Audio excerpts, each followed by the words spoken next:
Shiny hunting is a staple in the Pokemon franchise, but what is the best game to do it in? We're here to figure that out.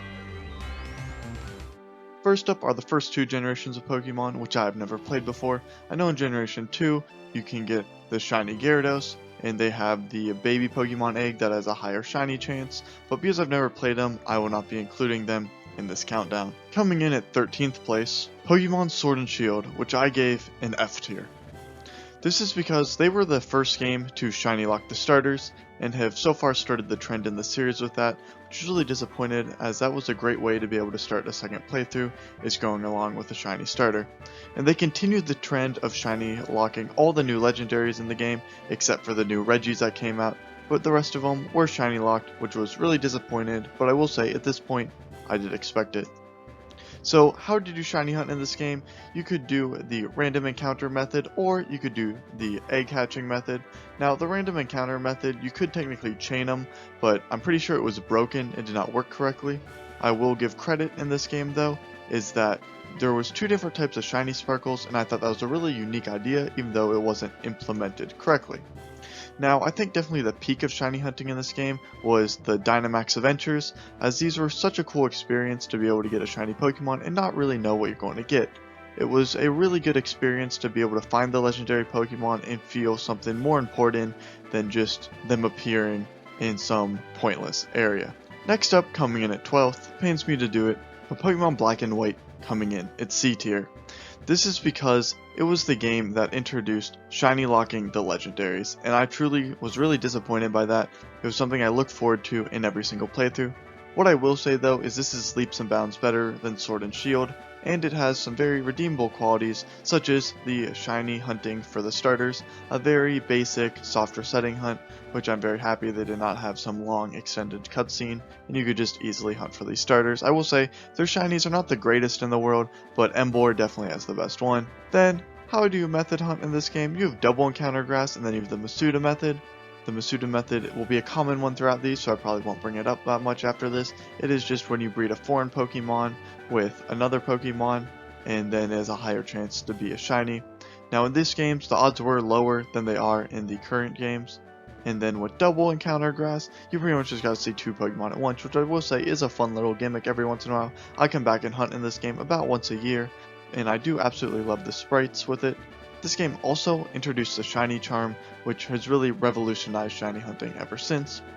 Now, I think the peak Shiny hunting moment of this, or this isn't really Shiny hunting, which doesn't help it in getting a higher tier, is the Shiny Pokemon events throughout the game, such as when you complete the Pokédex and get the Shiny Haxorus. This is, I think, one of the coolest in-game events that Pokemon has ever done. I also really loved the Shiny Gibble and the Shiny Dratini that you can find through the battle tree. Coming in 11th, Pokemon X and Y coming in at C tier. Pokemon X and Y continued the trend of Shiny locking the legendaries, which was really disappointing, and this was the first time all three legendaries were Shiny locked, is in Black and White you could still get Kyurem. Also, the starters in this game have a ridiculous long hunt if you want to look for them. I really don't think it's worth it, and that is another reason why it's been pushed so far down to C tier. Now one thing it did do right is all the different methods they have in this game. You can do the Friend Safari, which is like an easier version of random encounters, which I really enjoyed, giving you a longer hunt, but really not that bad. They have Horde hunting, another thing I super enjoyed, being able to see the hordes in some shiny, some not. Really good for being able to tell the difference on Pokemon that are similar. Chain fishing, I will say, bit too easy. It is how I caught my first ever shiny Pokemon, and was really good at getting me into shiny hunting in general. And then you have the PokéRadar, which I would say definitely takes some more skill to do, and once you get it down it is pretty easy, but I think that PokéRadar is one of the best methods ever meant for shiny hunting. Coming in and starting off the top 10, coming in at C tier, Brilliant Diamond and Shining Pearl. Now these games did do a lot right, with you being able to hunt the starters and the legendaries for the first time ever on the Switch. I will say how much I dislike this game definitely is contributing to how low it gets. And it has two main methods to be able to hunt in this game. You have the Underground, which I've hunted in, and then you also have the PokéRadar again, just like X and Y. I would say this one is much more difficult than that, which I honestly think is good. I think that it still makes it rewarding to find the shiny. I think sometimes when it gets a little bit too easy, it becomes unrewarding. I think they actually have a really good balance here.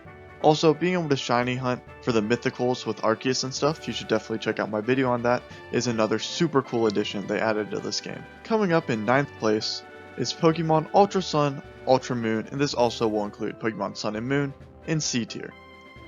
Now, you could shiny hunt for the starters in this game, but it also ran into the problem of a long cutscene, while at the same time you could not shiny hunt for the legendaries, which was definitely disappointed, but at this point you were kind of expecting it. Now, it has an incredible way of method hunting with the SOS.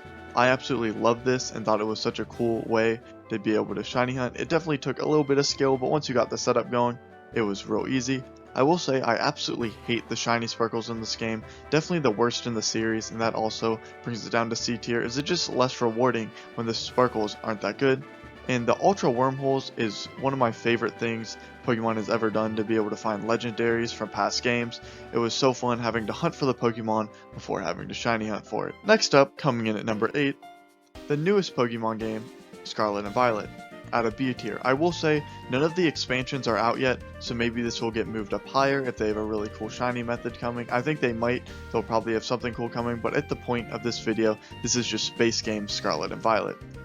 Now, the starters and the legendaries were locked in this game, but that was pretty expected from the beginning. It has been set the standard at this point. Definitely disappointing, but I will say I've gotten used to it now.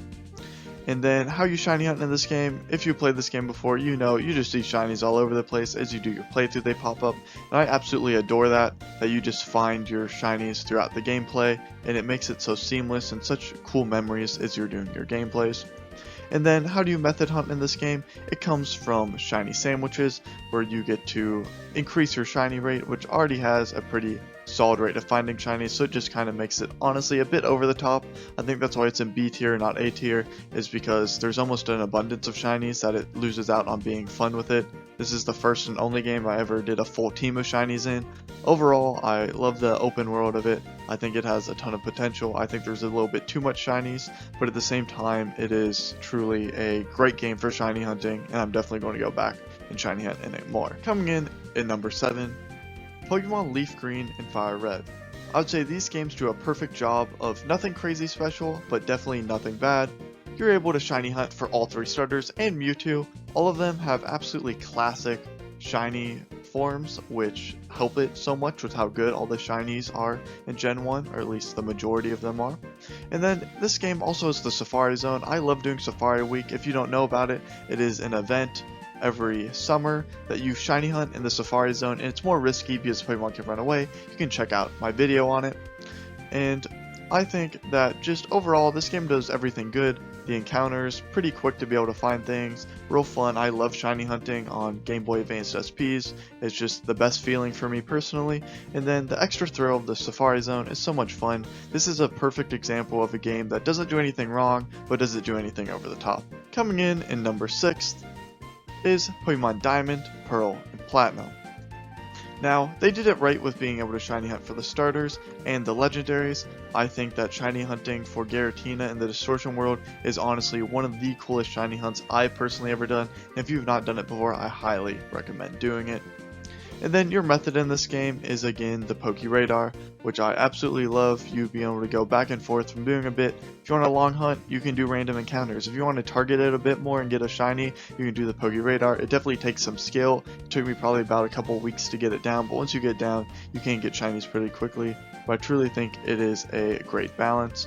And just the cream of the crop, the top shiny sparkles. It by far has the best shiny sparkles Generation 4 does out of every single Pokemon game, and the fact that every time you throw a ball and it breaks out it sparkles again is so rewarding, especially in the Safari Zone where you have no clue if you're going to catch it.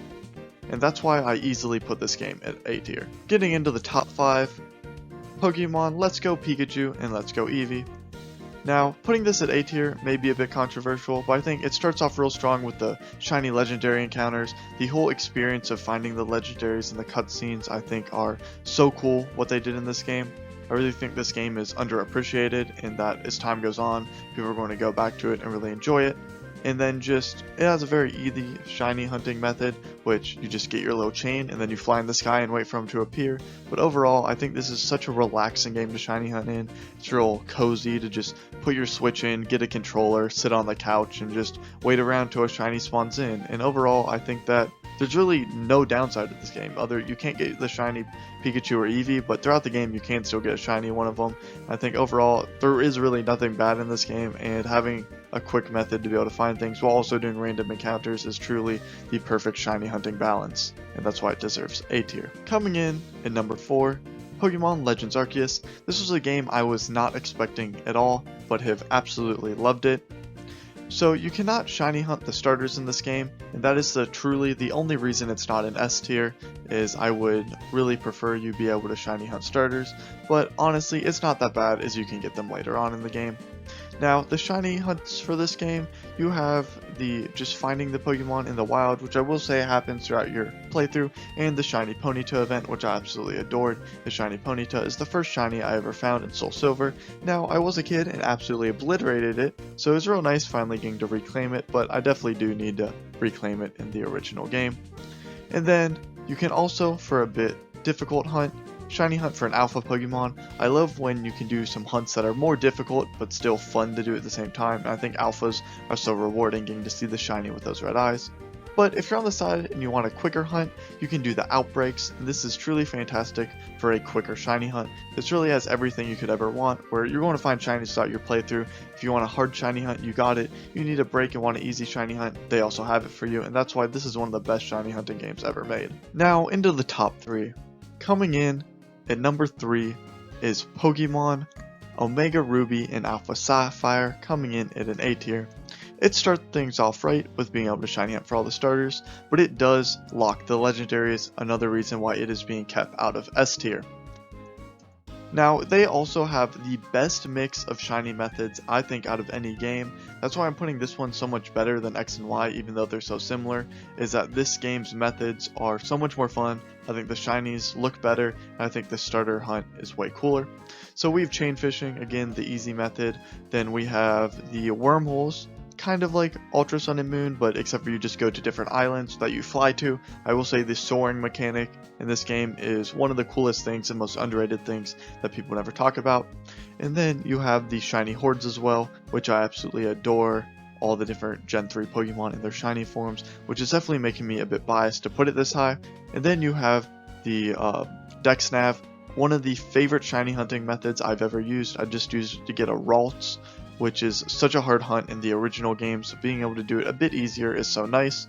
And it just lets you target a single Pokemon at a time, which is so fun for being able to get those rare Pokemon on the route. And then, to top it all off, we have Mega Pokemon, which just seeing the shiny Megas are so cool, especially Mega Shiny Rayquaza. I know you can't get Shiny Rayquaza in this game, but that is such a cool form. And then all the starters as well. I just love seeing the old Gen 3 Pokemon in their Mega form. I know I kept this out of X and Y. It deserves to be there too. I just think I like this game so much more, and that's why this one ends up so much higher on the list. Now, into the top 2, coming in at second place, our first S tier, Pokemon Ruby, Sapphire, and Emerald.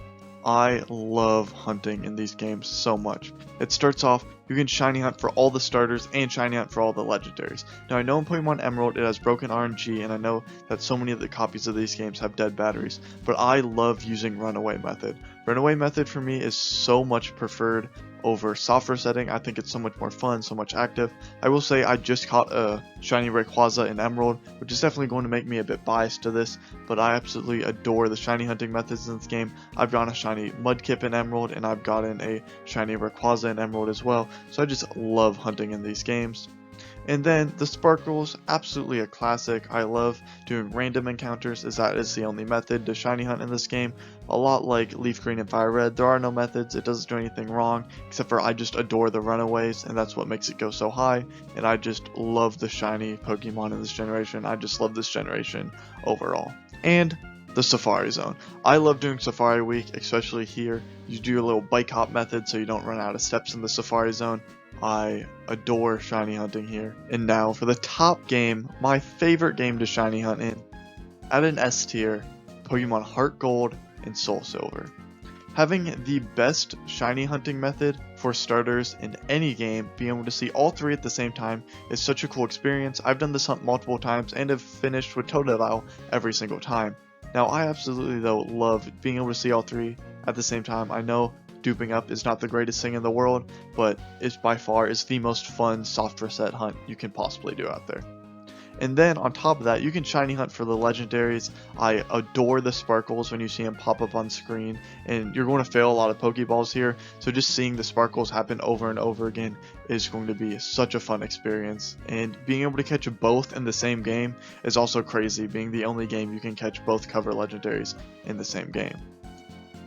Then also being able to shiny hunt for all the wild beasts and a lot of past generation Pokemon. You can get the Gen 3 legendaries in this game, you can get the Gen 4 Pokemon in the Sinjoh runes. I know that one's a lot harder to do, but there are so many shiny possibilities in this game. And then on top of all that, being able to see your shiny Pokemon you collect right next to you is such a good reward, being able to run around and just have them behind you, have them be your little buddy. It is such a rewarding experience for doing the hunt, and this has the best Safari Zone out of any Pokemon game and is definitely my go-to place for Safari Week. This is the tier list for how I ranked all the games. I will say that Black 2 and White 2 all the way up to Soul Silver Heart Gold, you honestly can mix them and match them all together.